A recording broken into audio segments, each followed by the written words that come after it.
Book of Heaven, Volume 25, March 3rd, 1929. How the divine will is always in the act of renewing what it did in the creation of man. How it contains the charming virtue. I was continuing my round in the divine fiat, and pausing in Eden, I was adoring the supreme will in the act of creating man, in order to unite myself to that union of wills which existed between creator and creature when he was created. And my highest good Jesus, moving in my interior, told me, "My daughter, the creation of man was the most beautiful, the most solemn act of the whole creation. In the fullness of the ardor of our creating love, our fiat created in Adam all other creatures, and remained always in the act of creating and of renewing over each creature what we did over the first man. In fact, all of his descendants were to have their origin from him. And so, our divine volition took on the commitment, as creatures would come out to the light,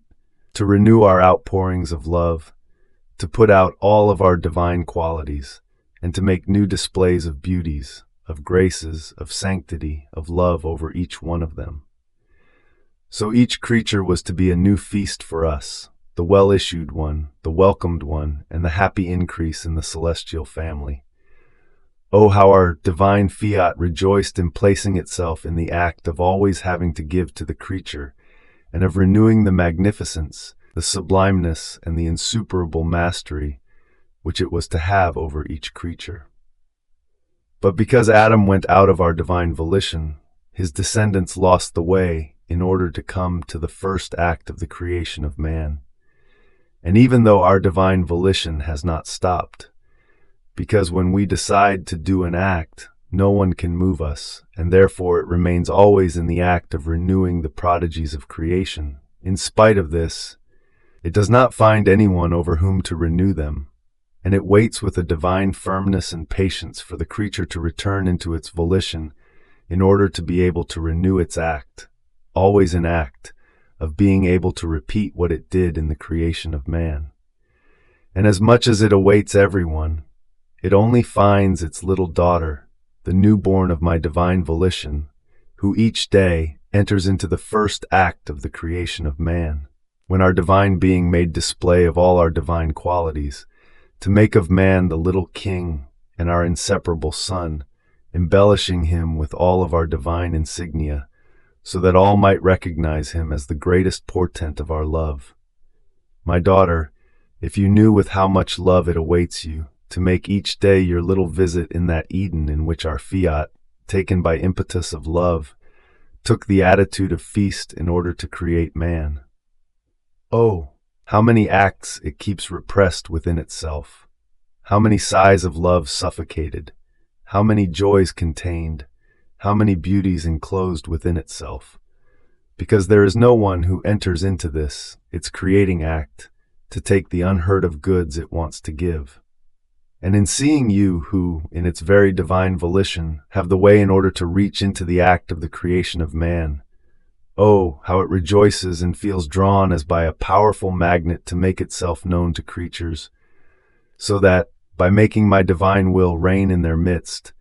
they may find the way in order to reach the first act of the creation of man, so that it may no longer keep the goods it wants to give to creatures repressed within itself. Oh, if creatures knew how many new creating acts, one more beautiful than the other, my divine fiat is about to create and issue from itself to pour them upon each one of them.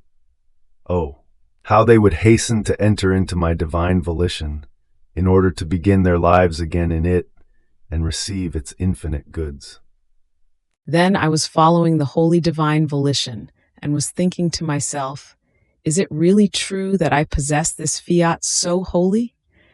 It is true that I feel I am unable to want or desire anything else, and it overflows like a sea inside and outside of me, which envelops me completely in this divine fiat, and I feel that all other things do not belong to me, but who knows whether I truly possess it. But while I was thinking about this, my beloved Jesus added, My daughter, the sign that a soul possesses my will is her feeling herself the dominator of herself, in such a way that her passions do not dare to move before the light of my fiat, They feel impotent to act, as if they had no life.